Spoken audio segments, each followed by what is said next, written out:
സാഹസിക രക്ഷാപ്രവർത്തകൻ ഷമീർ കരിമ്പ അന്തരിച്ചു. ഹൃദയാഘാതത്തെ തുടർന്നാണ് മരണം. സാഹസിക ജോലികൾ ചെയ്ത് സാമൂഹ്യ മാധ്യമങ്ങളിൽ സജീവമായിരുന്നു. സാധാരണ ഒരു മനുഷ്യന് ചെയ്യാൻ കഴിയാത്ത കാര്യങ്ങളാണ് ഷമീർ കരിമ്പ ചെയ്തിരുന്നത്. ഉയരമുള്ള മരത്തിലും കെട്ടിടങ്ങളിലും അനായാസം കയറും. ആവശ്യക്കാരുടെ പ്രതിസന്ധികൾ തീർക്കും. രക്ഷാപ്രവർത്തനത്തിനും ജോലിക്കുമായി എല്ലാ സംവിധാനങ്ങളോടും കൂടിയ ജീപ്പുമായാണ് ഷമീറിന്റെ യാത്ര. ആഴമേറിയ കിണറിൽ വീണ പൂച്ചക്കുഞ്ഞിനെ രക്ഷിക്കുന്നത് മുതൽ കൂറ്റൻ കെട്ടിടത്തിനു മുകളിലെ ഭീഷണിയായ തേനീച്ചക്കൂട് എടുത്തുമാറ്റുന്നതുവരെ എന്തും ചെയ്യാൻ തയ്യാറായ അപൂർവ മനുഷ്യനായിരുന്നു ഷമീർ.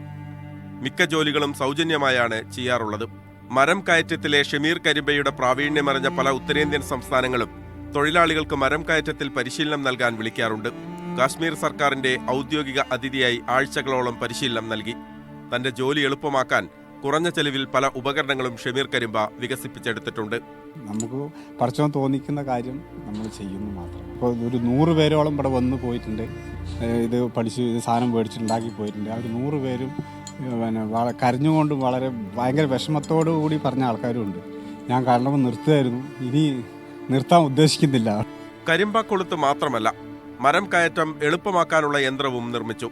കോവിഡ് കാലത്ത് പല സംഘടനകളോടൊപ്പവും മനുഷ്യരുടെ പ്രശ്നങ്ങൾക്കായി ഓടി നടന്നു. കോവിഡ് മൂലം പുറത്തിറങ്ങാൻ കഴിയാത്ത ആളുകളുടെ വീടുകളിലെത്തി ആടുകൾക്കും പശുക്കൾക്കുമായി ഇലകളും പുല്ലും നൽകാനാണ് ഷമീർ ശ്രമിച്ചത്.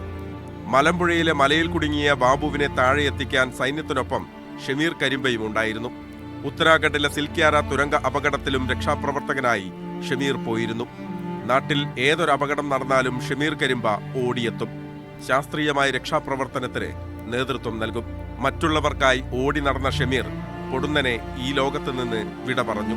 ഒരു മനുഷ്യജന്മത്തിൽ ചെയ്യാൻ കഴിയുന്നതിനപ്പുറം ചെയ്താണ് 42-ാം വയസ്സിൽ ഷമീർ യാത്രയാകുന്നത്.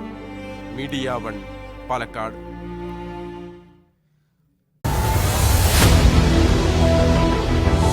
എണ്ണിപ്പറയും ഓരോ വോട്ടും. June 4 media 1-നൊപ്പം.